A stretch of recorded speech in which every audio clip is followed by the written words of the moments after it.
Hello વિદ્યાર્થી મિત્રો, good morning.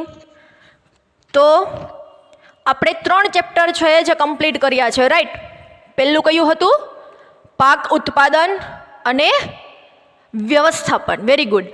બીજું ચેપ્ટર હતું સૂક્ષ્મજીવો. અને સૂક્ષ્મજીવો શું છે? તો કે આપણા માટે ફાયદાકારક પણ છે અને આપણા માટે બિનફાયદાકારક પણ હતા, એટલે કે સૂક્ષ્મજીવો મિત્ર અને શત્રુ. અને ત્યારબાદ જે ત્રીજું ચેપ્ટર હતું જે હતું કૃત્રિમ રેસાઓ, યાની કે સંશ્લેષિત રેસાઓ અને પ્લાસ્ટિક. આ 3 ચેપ્ટર કમ્પ્લીટ થયા છે. સ્વાધ્યાય પણ તમે લખી લીધું હશે અને હોમવર્ક પણ નિયમિત કર્યું હશે, બરાબર. તો હવે આજે આપણે ત્યારબાદ ચોથું ચેપ્ટર છે કે જે ધાતુ અને અધાતુઓ, એના વિશે થોડી માહિતી મેળવવાની છે. આપણે જાજુ નથી શીખવાનું. ચેપ્ટરનું નામ છે ધાતુ અને અધાતુ, યાની કે મેટલ અને નન મેટલ્સ, રાઈટ. તો હવે હું તમને એમ કહું કે આપણે આમ જોઈએ તો કેટલી બધી અધાતુ છે, કેટલી બધી ધાતુઓ છે. તો તમને કેમ ખબર પડશે કે આ છે એ ધાતુ છે, આ છે એને આપણે અધાતુ કહી શકીએ છીએ? તો એ માટે વિદ્યાર્થી મિત્રો કે ધાતુ કોણ છે, અધાતુ કોણ છે, બરાબર છે. તો એના માટે એના ગુણધર્મને આધારે તેનું વર્ગીકરણ કરવામાં આવ્યું છે. જુઓ, આમ જોઈએ તો ધાતુઓ, અધાતુ અને અર્ધધાતુ. ધાતુઓ, અધાતુઓ અને અર્ધધાતુઓ, 3 ટાઈપની ધાતુઓ છે જો જોવા મળે છે. એક ધાતુ હોય છે, અધાતુઓ હોય છે અને અર્ધધાતુઓ હોય છે, બરાબર. તો એ તમે એમ કેમ કહી શકો કે આ જે છે એ ધાતુ છે, આ છે એ અધાતુ છે અને આ અર્ધધાતુ છે? તો વિદ્યાર્થી મિત્રો, હું એ જ કહેવા માંગુ છું કે એના આપણે ગુણધર્મને આધારે, એના ભૌતિક અને એના રાસાયણિક ગુણધર્મના આધારે એનું વર્ગીકરણ કરવામાં આવે છે, બરાબર. તેના ભૌતિક અને રાસાયણિક ગુણધર્મના આધારે તેનું શું કરવામાં આવે છે? તો કે વર્ગીકરણ કરવામાં આવે છે, બરાબર છે. એના અમુક ગુણધર્મ છે, એની અમુક એવી લાક્ષણિકતાઓ છે કે એ જોઈને તમે એમ કહી શકો કે આ ધાતુ છે, આ અધાતુ છે અને આ અર્ધધાતુ છે. આગળના ધોરણની અંદર તમે આનો અભ્યાસ ઓલરેડી કરી ચૂક્યા છો, રાઈટ. થોડી એનાથી આગળની માહિતી આપણે આ ચેપ્ટરની અંદર જોવાની છે. તો પહેલાં આપણે જોઈએ કે આપણે ઘણા બધા પદાર્થો, જેમ કે વાત કરું તો લોખંડ છે, એલ્યુમિનિયમ છે, તાંબુ છે, સિલિકોન છે, સોડિયમ છે, આ જે બધાથી આપણે પરિચિત છીએ, રાઈટ. તો હવે એમાંથી આપણે જે કેટલાક પદાર્થો તમને વિદ્યાર્થી મિત્રો કોષ્ટક જે છે 4.1 એની અંદર તમને બતાવેલા છે. ચાલો આપણે થોડી નજર કરો. એની અંદર તમને બતાવેલું છે લોખંડ. પહેલું કીધું છે લોખંડ. બાજુની જે તમને કોલમ આપેલી છે એની અંદર કીધું છે એનો તમારે દેખાવ લખવાનો છે કે લોખંડ છે એકદમ ચમકદાર હશે કે એકદમ ઝાંખું હશે, કેવું હશે. તમારે તમારી રીતે નક્કી કરીને કોષ્ટક છે પૂર્ણ કરીને આવવાનું છે. હું સમજાવી દઉં છું, એક એક્ઝામ્પલ આપું છું. ચલો, આપણને ખ્યાલ છે કે લોખંડ છે એ ઝાંખું હોય કે ચમકદાર હોય? ચમકદાર તમને જોવા મળે છે. પછી એનું સખતપણુંની વાત કરીએ. સખતપણું એટલે કે ખૂબ જ સખત છે કે ખૂબ જ સખત નથી, એટલે કે બહુ સખત છે કે બહુ સખત નથી. ચાલો, તો આપણને બધાને ખ્યાલ છે કે લોખંડ છે જે ઇઝીલી તૂટતું નથી. એના ઉપર તમે હથોડીનો પ્રહાર કરશો તો પણ નહીં તૂટે. તો આના પરથી આપણે કહી શકીએ કે જે લોખંડ છે એ કેવું છે? તો કે બહુ જ સખત છે.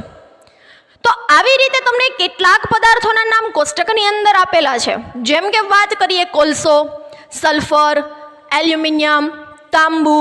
આના સિવાયના હજી તમને કોઈ પદાર્થો આવડતા હોય તો તમારે 10 પદાર્થોના નામ, એનો દેખાવની અંદર તમારે એમ જ લખવાનું છે કે ચમકદાર છે કે ઝાંખા છે, બરાબર.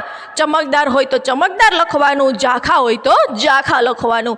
અને ત્યારબાદ બહુ જ સખત છે કે સખત નથી, બરાબર. ઇઝીલી જો તૂટી જતા હોય તો એ સખત ન કહેવાય. અને ઇઝીલી જે બ્રેક નથી થતા, બરાબર. તમે હથોડીનો પ્રહાર કરો છો તો કોઈ પણ વસ્તુનો પ્રહાર કરો અને પદાર્થ છે બ્રેક ન થતો હોય તો આપણે એમ કહી શકીએ કે આ સખત છે.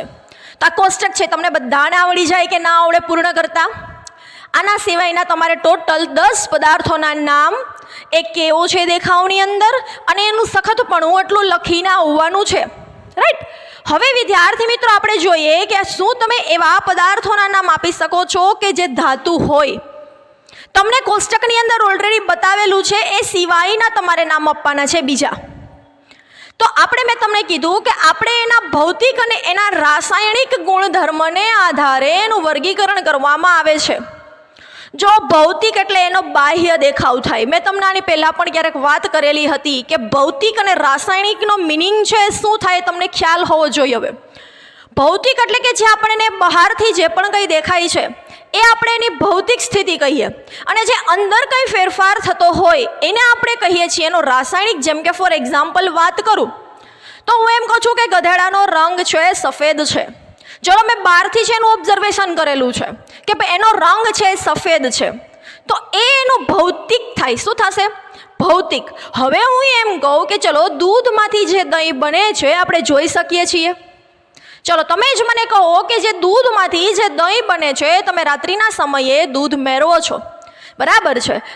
શું કરો છો? દૂધની અંદર તમે છાશ અથવા થોડું દહીં નાખીને તમે મેરવણ એડ કરીને તમે મૂકી દો છો ને તમે સવારે જુઓ છો તો દહીં છે જામેલું તમને જોવા મળે છે. તો એ કેવી રીતે પ્રોસેસ થઈ હશે એ આપણે જોઈ શકતા નથી કે એની અંદર કયો રાસાયણિક પ્રક્રિયા થઈ છે, એની અંદર કયો રાસાયણિક ફેરફાર થયેલો જોવા મળે છે, બરાબર? તો એને આપણે શું કહીએ તો કે રાસાયણિક. ટૂંકમાં ભૌતિક એટલે બહારનું અને રાસાયણિક એટલે અંદરનું. ટૂંકમાં કહું તો એમ યાદ રાખવાનું, બરાબર? તો અહીંયા તમને કીધું છે કે ધાતુને પણ તેના ભૌતિક અને રાસાયણિક ગુણધર્મને આધારે આપણે તેનું વર્ગીકરણ છે એ કરી શકીએ છીએ. ચલો, અને આ ગુણધર્મના આધારે આપણે ધાતુ છે, અધાતુઓ છે, અર્ધધાતુઓ છે, એને આપણે અલગ પાડી શકીએ છીએ. અહીંયા સુધી ક્લિયર પહેલાં બધાને? ગુડ. હવે વિદ્યાર્થી મિત્રો વાત કરીએ કે તમને એક વાક્ય આપેલું છે પેજ નંબર 44 પર કે યાદ રાખો કે ચળકાટ તથા સખતપણું એ ભૌતિક ગુણધર્મ છે. ચલો શું કહે છે? ચળકાટ તેમજ સખતપણું એ કેવા ગુણધર્મ છે તો કે ભૌતિક ગુણધર્મ છે. જો મેં તમને હમણાં જ કીધું કે ચળકાટ ધરાવે છે. ચલો હું એમ કહું કે તમે સ્ટીલ જોયું હશે તો આપણા બધાના ઘરે સ્ટીલની થાળી તમે જ્યારે નવી લેવા જાઓ છો બજારની અંદર ત્યારે એકદમ ચમક ધરાવતી હશે. તમે એ જોઈ શકો છો બહારથી કે આ જે સ્ટીલની થાળી છે, આ જે પણ કંઈ વાસણો છે સ્ટીલના એકદમ ચમકદાર છે, એકદમ ચમક ધરાવે છે. તો એનો શું થશે તો કે ભૌતિક ગુણધર્મ થશે. પછી હું એમ કહું છું કે ચલો હું લોખંડને અડું છું, એને હું આમ બ્રેક કરું, હથોડીનો પ્રહાર કરું છું તો ઇઝીલી તૂટતું નથી, બ્રેક નથી થતું. એ પણ હું બહારથી જોઈ શકું છું, બરાબર છે? તો એ જ કહે છે તમને કે જે ચળકાટ ધરાવે છે અથવા તો જે સખતપણું છે એ એનો ભૌતિક ગુણધર્મ છે કે જે તમે ઓલરેડી બહારથી જોઈ શકો છો, રાઈટ? તો અહીંયા સુધી પહેલાં બધાને સમજ પડી કે ભૌતિક એટલે શું અને રાસાયણિક ગુણધર્મ એટલે શું? ગુડ. હવે જે છે 4.1 કે ધાતુ અને અધાતુઓના સૌપ્રથમ આપણે જોવાના છે ભૌતિક ગુણધર્મ. ચલો એની અંદર વાત કરીએ કે મેં હમણાં જ કીધું તમને કે તમે કોઈ લુહારને શું કહે છે કે તમે કોઈ લુહારને લોખંડના ટુકડાને ટીપતા જોયો છે કે નથી જોયે? તમારે કહેવાનું છે. તમારી આસપાસ કોઈ લુહારની દુકાન હોય અથવા તો તમે ક્યારેક બહાર ગયા હોય ત્યારે તમે કોઈ લુહારને હથોડી વડે એટલે કે લોખંડના ટુકડાને હથોડી વડે પ્રહાર કરતા જોયા છે કે નથી જોયા? અથવા લોખંડના સાધનની વાત કરીએ તો કુહાડી છે, પાવડો છે, બરાબર છે, ખંપાળી છે, જેને ખેતી હશે એને આવા બધા સાધનો જોયા પણ હશે કે જે લોખંડના બનેલા હોય છે. તો હવે આ સાધનોને ટીપવાથી શું તેનો આકાર બદલાય છે? તમને શું લાગે છે કે હું કોઈ લોખંડની વસ્તુ હોય અને એ લોખંડનો પાઇપ છે એના પર હું હથોડીનો પ્રહાર કરીશ તો શું તેના આકારની અંદર કંઈ મને ફેરફાર જોવા મળશે કે નહીં મળે? શું તમે માનો છો કે લાકડાના ટુકડાને ટીપતા પણ આવો જ ફેરફાર થાય? એટલે કે જેવો તમે હથોડી વડે લોખંડને ઉપર પ્રહાર કરો છો, ટીપો છો, એવી જ રીતે સેમ તમારે એ જ પ્રક્રિયા લાકડા ઉપર કરવાની છે. અને પછી તમારે જોવાનું છે અવલોકન કરીને કે જેવો લોખંડના ટુકડામાં ફેરફાર જોવા મળે છે, થાય છે, તો લાકડાની અંદર અને લોખંડની અંદર કંઈ તમને ચેન્જીસ જોવા મળે છે કે નથી મળતું? જો આ એક્ટિવિટી ઘરે પણ કરી શકો.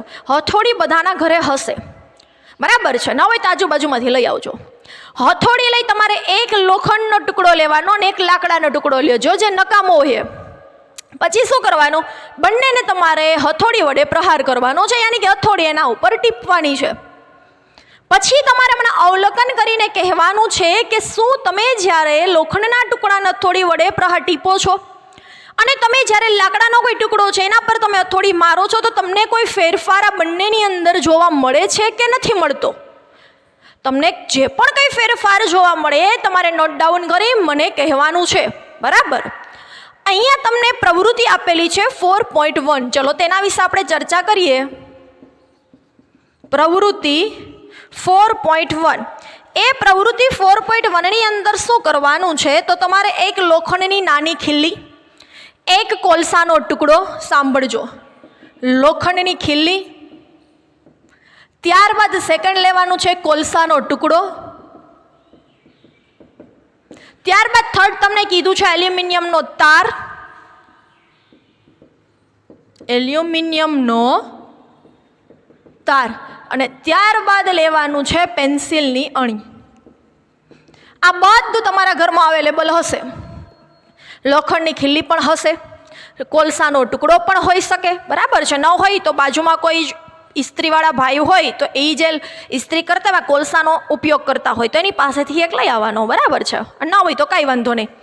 લોખંડની ખીલ્લી, કોલસાનો ટુકડો, એલ્યુમિનિયમનો તાર અને પેન્સિલની અણી. શું કરવાનું છે? સાવ ઇઝી છે આ પ્રક્રિયા.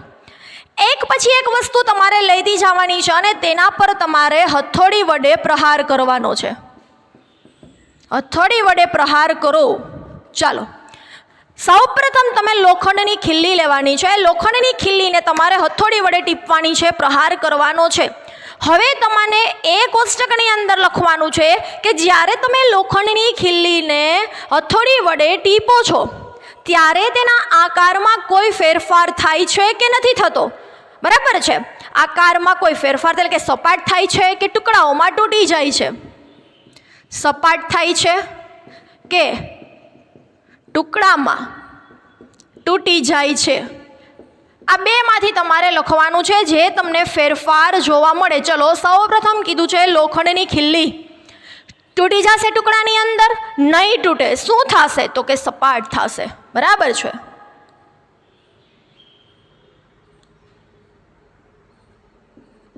બેમાંથી એક જ ઓપ્શન લખવાનો છે. આકારમાં ફેરફાર થશે તો કે હા, હું એને જો બહુ ટીપીશ તો કદાચ વાંકી પણ વળી જાય, એટલે સપાટ પણ થઈ શકે છે અથવા તો આકારમાં ફેરફાર પણ થઈ શકે. કારણ કે તમને ખ્યાલ હોય તો કોઈ ખીલ્લી છે જે વાંકી વળી ગઈ હોય તો એને સીધી કરવા માટે પણ આપણે હથોડીનો જ પ્રહાર કરતા હોઈએ. એટલે બંને વસ્તુ આની અંદર પોસિબલ છે. સપાટ પણ થઈ શકશે અને એના આકારમાં ફેરફાર પણ થઈ શકશે. બરાબર છે? ત્યારબાદ તમને વિદ્યાર્થી મિત્રો બીજી વસ્તુ કીધી છે કોલસાનો ટુકડો.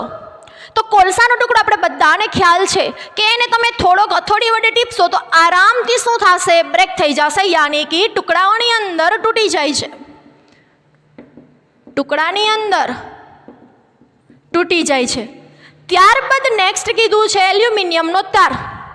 એલ્યુમિનિયમનો તારમાં પણ આ જ વસ્તુ થશે, યાની કે કોઈ વાંકો વળી ગયો હશે તાર, બરાબર છે, કોઈ બેન્ડ વળી ગયો હશે અને સીધો કરવો હશે તો પણ થશે હથોડી વડે, અને સીધો હશે ને તમે ખૂબ એને ટીપશો તો શું થશે? તો કે એના આકારની અંદર ફેરફાર પણ તમને જોવા મળશે, પણ ટુકડાઓની અંદર એ તૂટી જશે નહીં.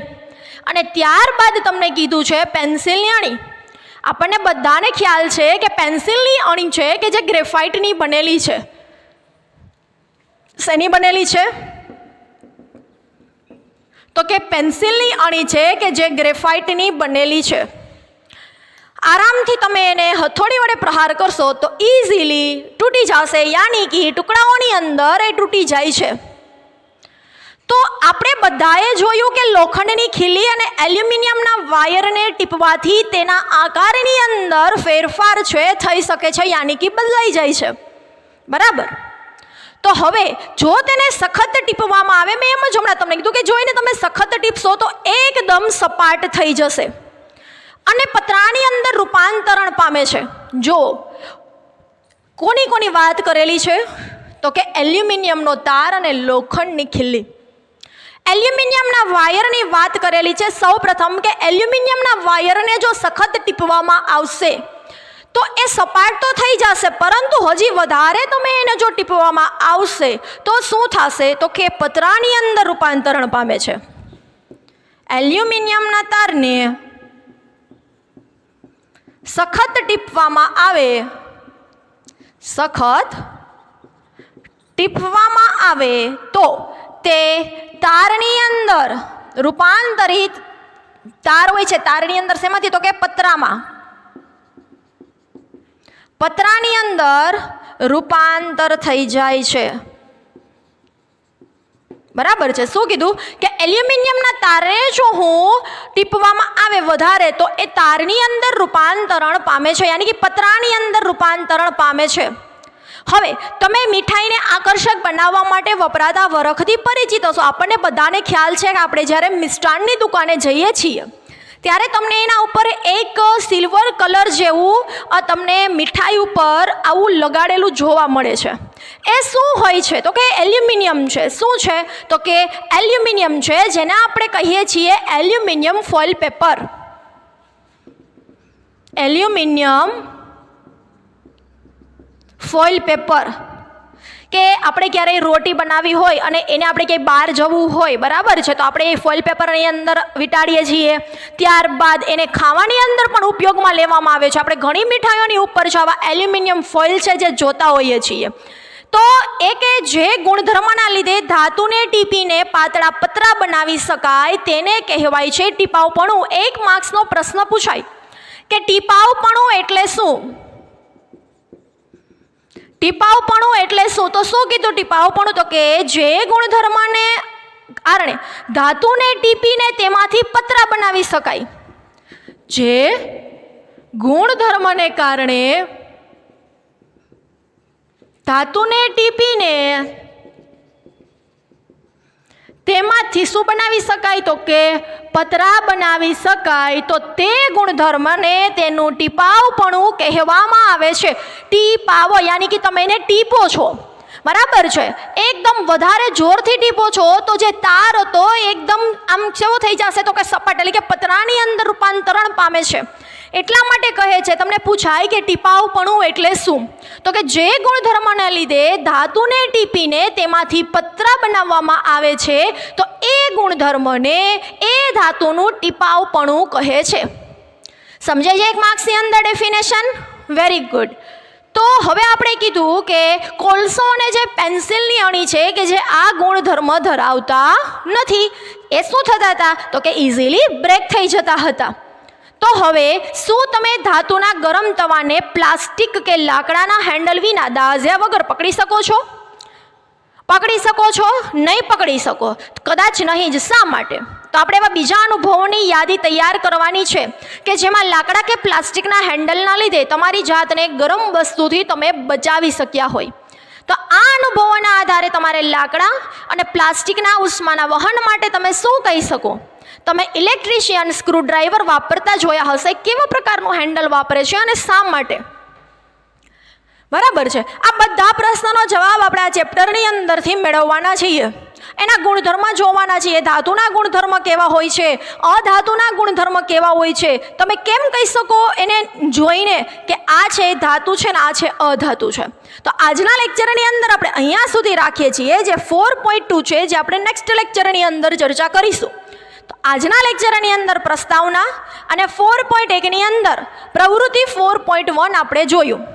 જે હોમવર્કની અંદર કોષ્ટક 4.1 છે પૂર્ણ કરીને આવવાનું છે. 4.1 જેની અંદર કેટલી વસ્તુ લખવાની છે તમારે ટોટલ? તો કે 10 વસ્તુઓ લખવાની છે અને એક ટીપાવપણાની વ્યાખ્યા એ 2 વાર.